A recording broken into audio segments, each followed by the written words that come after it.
সুপ্রদর্শক, আজ আমাদের মাঝে উপস্থিত রয়েছেন গীতিকার ও সুরকার গিটারিস্ট জেনন বিডির শারাফ এ সিরাজি।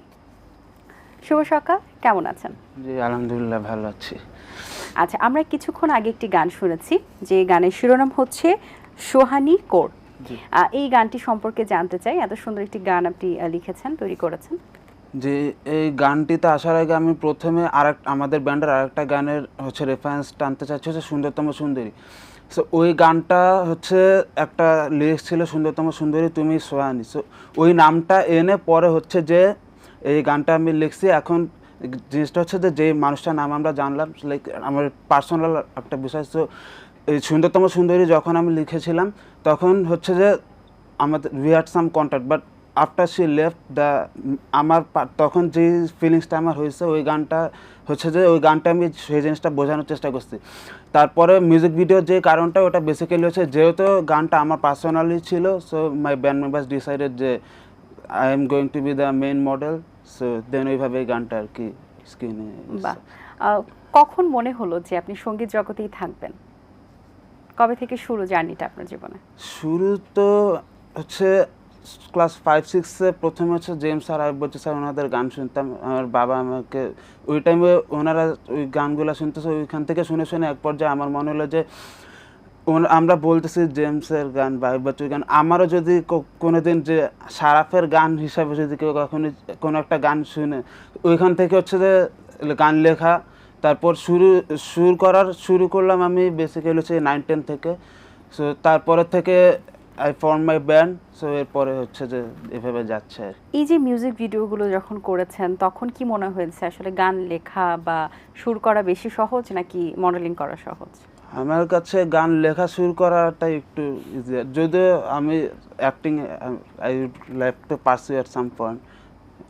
বাংলাদেশের নাটক সিনেমা যাই, I very much interest in them, but that was more challenging. আচ্ছা, এবার আপনার জেনন বিডি সম্পর্কে একটু জানতে চাই। এটা কবে থেকে শুরু হয়েছে? জেনন বিডি বেসিক্যালি 2023 থেকে। সো আমার ব্যান্ডে হচ্ছে আমাদের ফ্রেন্ড আর কি, ফ্রেন্ডই বলতেছে, ও লিড গিটারিস্ট পিয়াল। সো ওর সাথে হচ্ছে যে আমি সেন্ট জোসেফে পড়াশোনা করেছি, ও রেসিডেন্সিয়ালে পড়াশোনা করেছে। সো একটা ক্রিকেট ম্যাচে আমাদের পরিচয় হয়েছিল।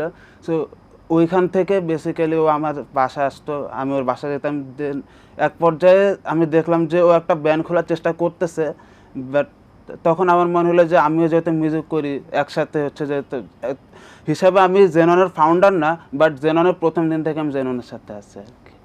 আচ্ছা, এখন কি কি ধরনের গান করা হচ্ছে বা দর্শকদের চাহিদা কোন ধরনের গানের প্রতি বেশি? আমি যেহেতু জেমস আইব বচ্চু, মাইলস, ওয়ারফেজ এগুলো শুনে বড় হয়েছে, আমার মিউজিক টেস্ট ওই রকমই। বাট আমার কাছে মনে হয় যে যত দিন যাচ্ছে মানুষের মিউজিক টেস্ট চেঞ্জ হচ্ছে। আগে মানুষ যেভাবে একটা গানের 5 মিনিটের একটা গান যত মনোযোগ দিয়ে শুনতো, এখন দেখা যাচ্ছে কি মানুষের যে যে অ্যাটেনশন স্প্যানটা একটু কমে যাওয়ার কারণে আর্টিস্টরা প্রেফার করতেছে ছোট ছোট গান করা, যেটা আমরা অনেকে ফেসবুকে যে রিলসে দেখি। সো অ্যাজ এ আর্টিস্ট আমি এটা প্রেফার করবো না, বাট যেহেতু যুগের সাথে তাল মিলাইতে হবে। সো আমার যেহেতু মিউজিকে ক্যারিয়ার করার ইচ্ছা আছে, দর্শকের চাহিদা আমার অবশ্যই দেখতে হবে। অবশ্যই। আচ্ছা, আপনি কি শুধু গান গীতিকার এবং সুরকার হিসেবেই কি প্রথম অভিষেক হয়েছে নাকি প্রথমে গানে ছিলেন, সঙ্গীত শিল্পীও ছিলেন আপনি? না আছেন এখন? আমি শুরু করেছি লিরিক্স আর টিউন দিয়ে। আচ্ছা, আপনার লেখা এবং সুর করা গানে কোন কোন শিল্পীরা গেয়েছেন? এস্টাবলিশড খুব শিল্পীদের সাথে তো অ্যাকচুয়ালি এখানে আমি একটু কিছু অ্যাড করতে চাই। আমি যে আমার ক্যারিয়ারটা শুরু করলাম, যে আমি আমার গান লিরিক্সগুলা বা কম্পোজিশনগুলা আমি যে কোনো একটা স্বনামধন্য শিল্পীর কাছে পৌঁছাবো, আমার কাছে মনে হয় সেই প্ল্যাটফর্মটার অ্যাট দিস পয়েন্ট অনেক ঘাটতি আছে।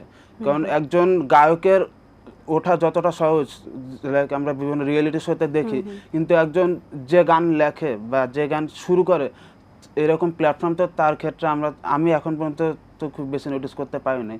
সো যদি বলেন আমি যে ব্যান্ডে আছে, ব্যান্ডে যে দুজন ভোকালিস্ট আছে আলভি আর মাহি, ওরা এখন পর্যন্ত মোটামুটি আমার গান গিয়েছে। অ্যান্ড সামনে হয়তো কিছু আর্টিস্টের সাথে কাজ আসতে পারে, বাট হচ্ছে যে ওই রকম ছোটো ছোটো শিল্পী। বাট আমার ইচ্ছা আছে হচ্ছে যে বড় মেইন স্ট্রিমের অর্ণব ভাইয়া, তারপরে হচ্ছে যে নেমেসেসের জোয়াদ ভাইয়াদের সাথে কাজ করার, জানি না হবে না কিনা, বাট অবশ্যই চেষ্টা চালিয়ে যেতে হবে। আমরা চাই আপনার স্বপ্নটা পূরণ হোক, প্রত্যাশাটা পূরণ হোক। আচ্ছা, আপনি বলছিলেন যে আসলে ঘাটতির অভাব রয়েছে, এই ক্ষেত্রে কি করা যেতে পারে? যেহেতু আপনারা একজন সুরকার, গীতিকার, কাজ করছেন, ভালো কাজ করছেন, ভালো সঙ্গীত শিল্পীর কাছে যেন কাজগুলো পৌঁছায়, সেক্ষেত্রে আমার কাছে মনে হয় যে এমন একটা প্ল্যাটফর্ম থাকা উচিত যেখানে রুট লেভেলের আর্টিস্টরা মেইন স্ট্রিমের আর্টিস্টদের সাথে একটা কানেকশন রাখতে পারে। ধরুন হচ্ছে যে এখন যে জিনিসটা হয়ে গেছে যে আমরা ইনস্টাগ্রাম বা ফেসবুকে একটা স্টোরি দিলাম, দেন আমরা মেনশন দিলাম, যে আর্টিস্টের সাথে আমরা কাজ করতে চাই ওনারা যদি সৌভাগ্যক্রমে মেসেজটা দেখেন তাহলে হয়তো ওনার সাথে যোগাযোগ করা কিছুটা হলেও সম্ভব হতে পারে। আর না হলে হচ্ছে যে জিনিসটা ওনাদের পর্যন্ত পৌঁছানোর খুব বেশি প্ল্যাটফর্ম নাই। এখন সবচেয়ে বেস্ট যেটা হতে পারে হচ্ছে যে রিয়েলিটি শো টাইপের বা এরকম কিছু একটা, যেখানে লিরিক্সিস্টরা লিরিক্স প্রেজেন্ট করতে পারবে, কম্পোজাররা তাদের কম্পোজিশন প্রেজেন্ট করতে পারবে। কারণ এটা যদি এনশিওর না করা যায়, সামনে দেখা যাবে যে মানুষজন কাভার করতেছে অনেক ভালো, ভোকালিস্ট উঠে আসবে, কিন্তু নতুন গান, কোয়ালিটিফুল গান তখন মানুষজন যখন দেখবে যে তাদের প্ল্যাটফর্ম নাই, তখন তো তারা বাধ্য হবে যে সরে যেতে। এই কারণে রাইট। তো এখন গান নিয়ে যেহেতু পুরোদমে কাজ করছেন, আর সামনে কোন কোন গানের কাজ আসবে? আমাদের ব্যান্ডের অ্যালবামের ফার্স্ট অ্যালবামের কাজ চলতেছে, হচ্ছে অ্যালবামের নাম হচ্ছে বদলে যাওয়া শহর। কয়েকটা গান রিলিজ হচ্ছে সামনে, হচ্ছে যে বদলে যাওয়া শহর। জি, হচ্ছে যে সামনে দুটা গান আসতেছে, বিদায় আর হচ্ছে বিদায় আর বদলে যাওয়া শহর আর কি। ওটা টাইটেল ট্র্যাক, যেহেতু অ্যালবামের নাম বদলে যাওয়া শহর, এটা টাইটেল ট্র্যাক লেখা হয়েছে। ওই গানটাতে বেসিক্যালি আমি আমাদের অ্যালবামের সবগুলা গানের থেকে কিছু কথা নিয়ে একটা নতুন গান হচ্ছে যে দাঁড় করাইছি। সো ওটা আসতেছে নেক্সট গান, আর তারপরে বিদায় নামে একটা গান আসবে। কারণ আমার পার্সোনালি প্ল্যান আছে হচ্ছে যে সোলো মিউজিক পারসিউ করার। ওটার কারণে আমি রিসেন্টলি গান শেখা শুরু করছি, কারণ হচ্ছে যে আমার কাছে মনে হয় যে কোনো কিছু না শিখে কোনো জায়গায় প্রেজেন্ট করাটা is not the best thing. So হ্যাঁ, হয়তো সময় লাগবে, বাট ইভেনচুয়ালি যেহেতু আমি ফুল টাইম মিউজিকে শিফট করার প্ল্যান আছে, একটু টাইম দিতেই হবে। যেহেতু ব্যান্ডে আছেন, স্টেজ শোগুলো কেমন করা হচ্ছে? শোগুলো তো অনেক ভালো কি। শো যখন স্টেজে থাকি এনজয় আর কি, আমার কাছে মনে হয় আমার লাইফের one of the most enjoyable মোমেন্টসগুলো কাটে স্টেজে। কারণ ওখানে অ্যাকচুয়ালি আমি যেই স্বপ্ন নিয়ে বড় হয়েছি ওটা পূরণ হচ্ছে। কারণ ছোটোবেলায় দেখতাম Ayub Bachchu sir, James sir, Shafin Ahmed sir এনারা স্টেজে পারফর্ম করতেছেন। তো তখন আমারও ইচ্ছা ছিল আমিও যদি কোনোদিন স্টেজ বা কোথাও যেতে পারি। তো যখন যেদিন আমরা ফার্স্ট শো করছিলাম ওদিন the feeling was special. So শোগুলা যখন অনেক ভালো লাগে আর কি। এবার একটু জানতে চাই আপনার পড়াশোনার খবর, কোথায় পড়ছেন, কোন সাবজেক্টে পড়ছেন? বর্তমানে পড়ছি হচ্ছে ঢাকা ইউনিভার্সিটিতে অ্যানথ্রোপোলজি ডিপার্টমেন্টে। আমার এসএসসি এইচএসসি দুইটা আমি saint Joseph higher secondary school and college থেকে কমপ্লিট করেছি। সো তারপরে হচ্ছে যে বেসিক্যালি আমার পাবলিকে পড়ার one of the main reasons ছিল মিউজিক। কারণ আমার বাসা থেকে বলা হয়েছিল যে পাবলিকে না হলে eventually I have to settle down abroad. So কারণ আমি অ্যাটলিস্ট এই 4 বছর যদি না পেতাম, সো আমি মিউজিক নিয়ে কাজ করার স্কোপটা থাকতো না। সো এখন হচ্ছে যে যেহেতু আলহামদুলিল্লাহ ম্যানেজড ইট, সো এখন দেখি মিউজিক নিয়ে কতদিন থাকবো অবশ্যই। এখন হচ্ছে যে আমি যেহেতু বাংলায় মিউজিক করি, তো আমার তো বাংলাদেশে থাকাটা ইম্পর্টেন্ট। সো আচ্ছা, নর্মালি যদিও ব্যান্ড টাইপের গানই আপনি করে থাকেন, কিন্তু আদার্স গান সম্পর্কে কি নলেজ রাখা হয়?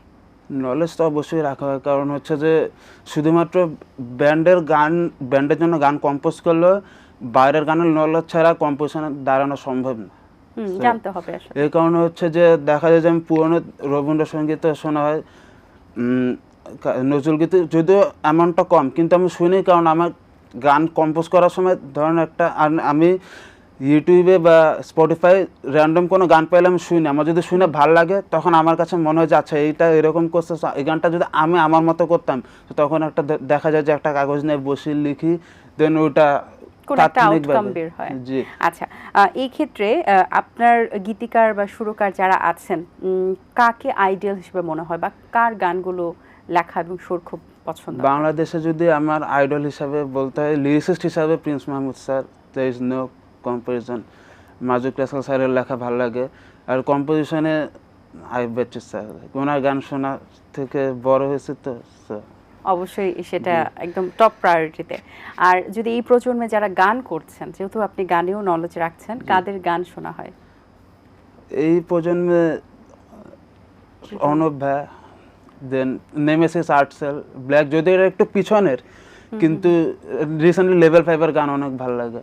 আচ্ছা। ওনাদের সাথে আমার স্টেজে শেয়ার করা হয়েছে, হাইওয়ে। আমি নতুন যে কোনো গান আসলে আমি শোনার চেষ্টা করি। অবসর সময় পেলে, ফ্রি টাইম পেলে কিভাবে ইউটিলাইজ করা হয়? অবসর সময় পেলে গানেই সময় আমি গানকে অবসর সময়ের কাজ হিসেবে আমি দেখতে আসলে চাই না, কারণ আমার কাছে গানটা একটা ডেইলি লাইফ অ্যাক্টিভিটির মতো হয়ে গেছে। কারণ আমার যদি ধরেন যে পরীক্ষা থাকে, পরীক্ষার আগের রাতেও আমি গিটার নিয়ে বসা হয়।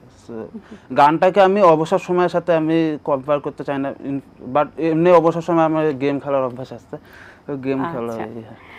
ধন্যবাদ আপনাকে, ভালো লেগেছে কথা বলে। অনেক শুভকামনা রইল আপনার জন্য এবং আগামীর কাজগুলো নিয়ে। ভালো থাকবেন। জি, থ্যাংক ইউ।